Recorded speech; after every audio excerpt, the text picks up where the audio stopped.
Hi, I'm Caitlin Hatch, and today I'm going to be discussing how we can integrate technology and foster independence in the special education classroom. To begin, we first need to understand Public Law 101-476, which puts the students before the disability. And I'm going to be talking about some characteristics for autism. Behavioral is unusual focus on one thing. Social is difficulty understanding social cues. And communication is delayed speech. These are very typical behaviors in autism. I have observed one. My cousin does have autism, and I remember him not being able to speak at first. They had a very focused on cars, and now they're starting to understand but still have difficulty with social cues. They can talk now, and they're not as focused on one thing, but they still have difficulty with that. And one of the ways to help correct this behavior could be through routines and a schedule that is very consistent, helping them learn certain behaviors are inappropriate, and going through behavioral plans can help as well. Next, we're going to be talking about assistive technology in Oakland schools. Oakland Schools is looking to improve the use of technology not only for the special education classrooms, but for the general education classrooms as well. The schools located in Oakland County have partnered with General Motors to create an automotive program within the high schools. And with law, assistive technology is used with students with disabilities to have more opportunities to participate in the general education setting, which Oakland Schools is doing and helps with universal design, which we will talk about later. So, we're going to talk about the LiveScribe pen. If you go to www.livescribe.com/en-us/smartpen, you'll find this pen. The pen is able to record what you say and knows what you write. It can be displayed on top of a keyboard of your computer. The great thing about this technology is the student can be doodling within their notes, not really taking them, but it's still recording them.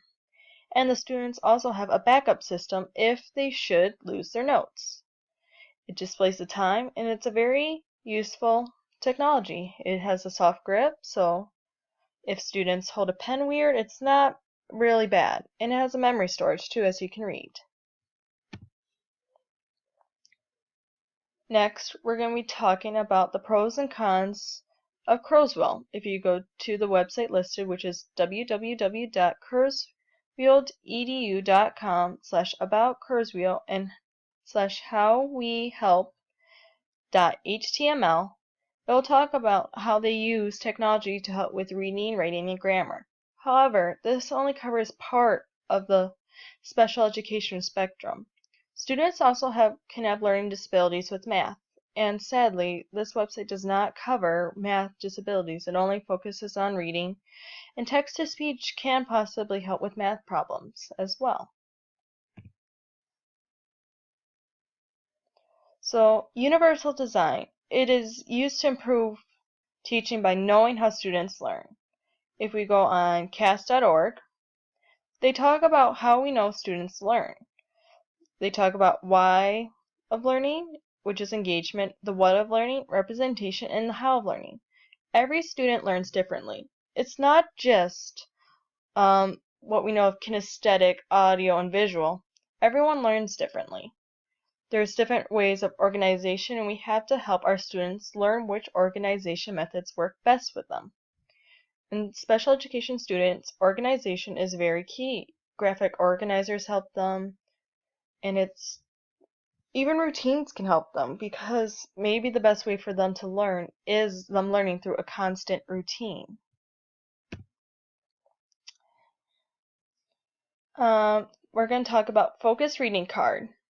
If we go on www.focusedandread.com, the website includes various ways to help with homework, which is covering up some of the problems. That way they don't see as much and focus on little.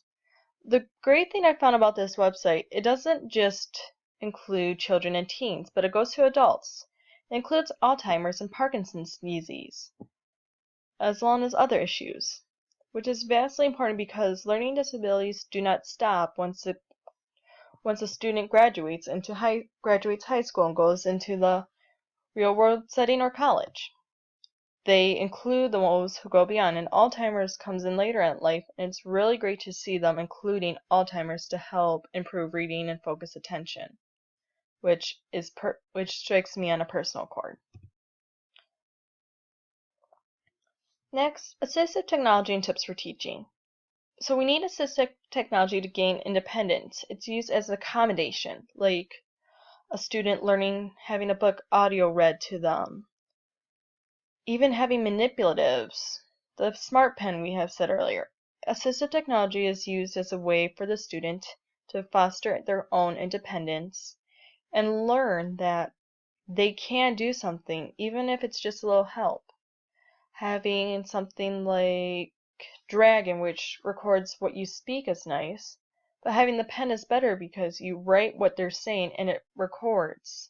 So if a word is missed in your notes, you can go back and find it. It's really an amazing tool. I have seen some of them and they're awesome. So what have I learned? I'm also going to talk about what I've learned through my field placement, which was a very wonderful experience in all honesty. One of the questions I asked is, how can we use modifications and accommodations within the classroom? Accommodations is like assistive technology. The small manipulatives are used to help the student. But however, modifications have a difficult point once a student enters high school, because you're changing it. You're changing what they're learning. But because high school, there are credits to graduate, changing what they're learning isn't the best because you might be deterring them. However, a personal curriculum, which is designed to fit the student's needs, is a great way to help.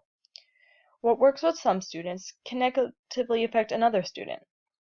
For example, in the classroom there were shades around the lights. However, it was shown that a student who had a hard time seeing, that didn't help him. It could impact their vision even more. However, the benefit helped other students. It helped them focus, it relaxed them, because they didn't hear the buzz of the LED lights. And finally, routine will never lose its value, which we know we're taught this within the classroom. Routine, we need to have routine. However, it is extremely valuable. I had the opportunity to see how valuable routine is. My special education, the last Monday I was in placement, they had a week off before. They had that whole week off before. I knew going in it would be bad because they lost that routine. We got in there. What I saw, it was still hard to get them going back on that routine, but some of them didn't want to be back. Some of them just wanted to go home. Others were fine. Routine does not lose its value. Some routine is just helping them constantly learn stuff, like learning the Common Core standard that we're teaching. However, some routine is necessary for them to continue learning. One student, that routine gone for a week, we lost a lot of progress with them. They did not want to do anything anymore. That was sad. And I just realized how important routine was. Never forget how important routine is. And that's all I have for you. Bye!